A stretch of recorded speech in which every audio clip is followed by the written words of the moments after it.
Hi friends, welcome to my channel. ഇന്ന് നമ്മുടെ topic വരുന്നത് cost and elements of cost ആണ്.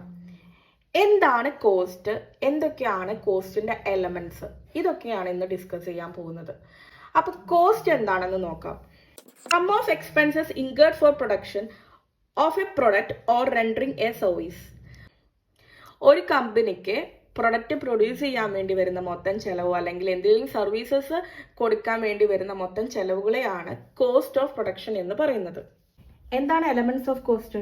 Elements of cost are heads of cost involved in a product or service. ഒരു കമ്പനിക്ക് ഒരു product produce ചെയ്യുമ്പോൾ അല്ലെങ്കിൽ സർവീസസ് പ്രൊവൈഡ് ചെയ്യുമ്പോൾ അതിൽ വരുന്ന ഹെഡ്സ് ഓഫ് കോസ്റ്റുകളാണ് എലമെന്റ്സ് ഓഫ് കോസ്റ്റ് എന്ന് പറയുന്നത്. എലമെന്റ്സ് ഓഫ് കോസ്റ്റ് മൂന്നെണ്ണമായിട്ട് ഡിവൈഡ് ചെയ്തിട്ടുണ്ട്. First one material, second one labour, third one expense.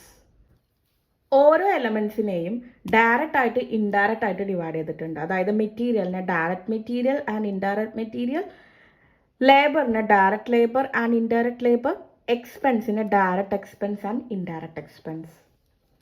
First one materials direct മെറ്റീരിയലും ഇൻഡയറക്റ്റ് മെറ്റീരിയൽ ആയിട്ട് ഡിവൈഡ് ചെയ്തിട്ടുണ്ട്. അപ്പോൾ മെറ്റീരിയൽസ് എന്ന് വെച്ചാൽ ഒരു പ്രൊഡക്റ്റ് പ്രൊഡ്യൂസ് ചെയ്യാൻ വേണ്ടി വരുന്ന എന്തൊക്കെ കമ്പോണൻസ് ഉണ്ടോ അതാണ് മെറ്റീരിയൽസ് എന്ന് പറയുന്നത്.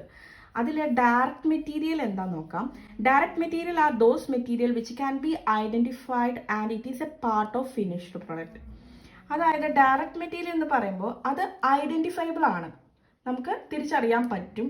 അതുപോലെ തന്നെ ഫിനിഷ് പ്രൊഡക്റ്റിന്റെ ഒരു പാർട്ടായിട്ടാണ് ആ മെറ്റീരിയൽ വരുന്നത്. എക്സാമ്പിൾസ് നോക്കാം. വുഡ്സ് ഇൻ ഫർണിച്ചർ പ്രൊഡ്യൂസ് ചെയ്യാൻ വേണ്ടിയിട്ട് വരുന്നത് എന്താണ്? അതിന്റെ മെയിൻ മെറ്റീരിയൽ എന്ന് പറയുന്നത് വുഡാണ്. അത് ഐഡന്റിഫൈബിൾ അല്ലേ? അതാണ് ഒരു എക്സാമ്പിൾ വരുന്നത്. രണ്ടാമത്തെ example clay in bricks finish product ആണ്, ക്ലേ ആണ് അതിൽ ഡയറക്റ്റ് മെറ്റീരിയൽ ആയിട്ട് വരുന്നത്. അതുപോലെ ജ്വല്ലറി, ഗോൾഡ് ആണ് അവിടുത്തെ ഡയറക്റ്റ് മെറ്റീരിയൽ ആയിട്ട് വരുന്നത്. ഗീന്റെ ഡയറക്റ്റ് മെറ്റീരിയൽ എന്ന് പറയുന്നത് മിൽക്കാണ്. അപ്പൊ ഇതൊക്കെയാണ് ഡയറക്റ്റ് മെറ്റീരിയൽസിന്റെ എക്സാമ്പിൾ ആയിട്ട് വരുന്നത്. അടുത്തതാണ് indirect material are those material which cannot be identified and do not form part of finish product. Indirect materials direct ആയിട്ട് ഐഡന്റിഫൈ ചെയ്യാൻ പറ്റില്ല, അതുപോലെ തന്നെ അത് ഫിനിഷ് പ്രൊഡക്റ്റിന്റെ ഒരു പാർട്ടായിട്ട് ഫോം ചെയ്യില്ല.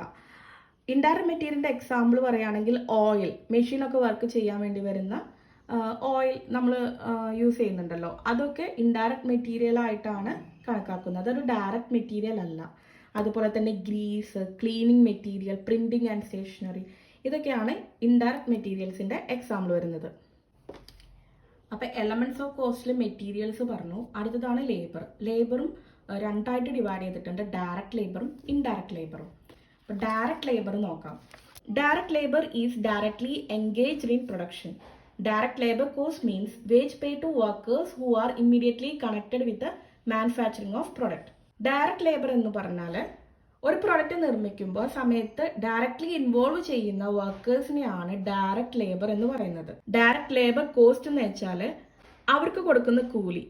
ഏതൊക്കെ വർക്കേഴ്സ് ആണോ ഡയറക്ട്ലി ആ പ്രൊഡക്ഷൻ പ്രോസസ്സിൽ വർക്ക് ചെയ്തിരിക്കുന്നത് അവർക്ക് കൊടുക്കുന്ന വേജസ് ആണ് ഡയറക്റ്റ് ലേബർ കോസ്റ്റ് എന്ന് പറയുന്നത്. ഒരു എക്സാമ്പിൾ പറയാം. കാർ മാനുഫാക്ചറിങ് കമ്പനിയുടെ കാര്യം എടുക്കാം. അതിൽ കാറിന്റെ പാർട്സ് നിർമ്മിക്കുന്ന എംപ്ലോയീസ്, അത് ഡയറക്റ്റ് ലേബേഴ്സ് ആണ്. അതുപോലെ തന്നെ കാർ പോളിഷ് ചെയ്യുന്നവർ, അതും ഡയറക്റ്റ് വർക്കേഴ്സ് ആണ്, ഡയറക്റ്റ് ലേബേഴ്സ് ആണ്. അപ്പോൾ കാറിന്റെ പ്രൊഡക്ഷന്റെ സമയത്ത് ഇൻവോൾവ് ചെയ്യുന്ന വർക്കേഴ്സ്, അതാണ് ഡയറക്റ്റ് ലേബേഴ്സ് എന്ന് പറയുന്നത്. Indirect labor. It is a labor which is not directly engaged in the production. Indirect labor cost involves wages of supervisor, cleaner, etc. അതായത് ഡയറക്ട്ലി പ്രൊഡക്ഷനായിട്ട് റിലേറ്റഡ് അല്ലാത്ത വർക്കേഴ്സ് ആണ് ഇൻഡയറക്റ്റ് ലേബർ എന്ന് പറയുന്നത്. Example പറയുകയാണെങ്കിൽ supervisors, watchmen, cleaners, ഇവരൊക്കെയാണ് indirect labours ആയിട്ട് വരുന്നത്. അപ്പൊ അവർക്ക് കൊടുക്കുന്ന കോസ്റ്റ്, ഇൻഡയറക്റ്റ് ലേബർ കോസ്റ്റ് എന്ന് പറയുമ്പോൾ അവർക്ക് കൊടുക്കുന്ന വേജസ്, സൂപ്പർവൈസേഴ്സിന് കൊടുക്കുന്ന വേജസ്, അതുപോലെ ക്ലീനേഴ്സിന് കൊടുക്കുന്ന വേജസ്, വാച്ച്മെൻസിന് കൊടുക്കുന്ന വേജസ്, ഇതൊക്കെയാണ് ഇൻഡയറക്റ്റ് ലേബർ കോസ്റ്റ് ആയിട്ട് വരുന്നത്. എക്സ്പെൻസസിന് രണ്ടായിട്ട് ഡിവൈഡ് ആയിട്ടുണ്ട്, ഡയറക്റ്റ് എക്സ്പെൻസും ഇൻഡയറക്റ്റ് എക്സ്പെൻസും. ഡയറക്റ്റ് എക്സ്പെൻസ് എന്താന്ന് നോക്കാം. Direct expenses are expenses other than direct material and direct labor, but are directly charged to product, job or process. It can be easily identified. Direct expenses എന്ന് പറയുമ്പോൾ direct material അല്ലെങ്കിൽ direct labour ഒഴികെയുള്ള എല്ലാ ചെലവുകളും direct expenses എന്നാണ് പറയുക. അതായത് ആ ഒരു എക്സ്പെൻസസ് പ്രൊഡക്ഷൻ പ്രോസസ്സിൽ ഡയറക്റ്റ്ലി ഇൻവോൾവ് ആവുന്ന ഒരു എക്സ്പെൻസ് ആണ്. എക്സാമ്പിൾ പറയുകയാണെങ്കിൽ ഹയർ ചാർജസ്, അതുപോലെ തന്നെ പവർ, ഇതൊക്കെയാണ് ഡയറക്റ്റ് എക്സ്പെൻസസിന് എക്സാമ്പിൾ വരുന്നത്. അത് ഈസിലി ഐഡൻറ്റിഫയബിൾ ആണ്, നമുക്ക് തിരിച്ചറിയാനായിട്ട് പറ്റും. Direct expense are those expense which cannot be identified and those expenses which do not fall in the category of indirect labor and indirect material. Indirect expenses എന്ന് പറയുമ്പോൾ indirect മെറ്റീരിയലോ അല്ലെങ്കിൽ indirect ലേബറോ അല്ലാത്ത എല്ലാ എക്സ്പെൻസസും indirect എക്സ്പെൻസസുകളാണ്.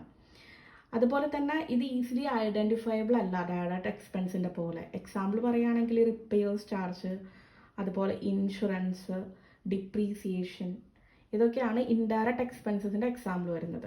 അപ്പോൾ elements of cost discuss ചെയ്തു, അതിൽ material, labour, expense discuss ചെയ്തു. മെറ്റീരിയൽസിന് ഡയറക്റ്റ് മെറ്റീരിയൽ, ഇൻഡയറക്റ്റ് മെറ്റീരിയൽ, ലേബറിന് ഡയറക്റ്റ് ലേബർ, ഇൻഡയറക്റ്റ് ലേബറും, എക്സ്പെൻസസിന് ഡയറക്റ്റ് എക്സ്പെൻസ്, ഇൻഡയറക്റ്റ് എക്സ്പെൻസ്, ഇതെല്ലാം ഫുള്ളായിട്ട് ഡീറ്റെയിൽ ആയിട്ട് ഞാൻ പറഞ്ഞു. ഇനി ഒരു കാര്യം കൂടി പറയാം.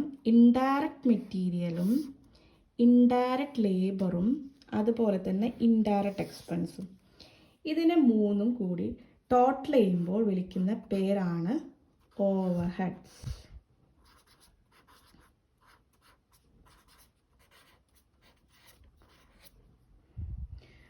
ഇത് അടുത്ത ക്ലാസ്സിൽ ഡീറ്റെയിൽ ആയിട്ട് പറയാം.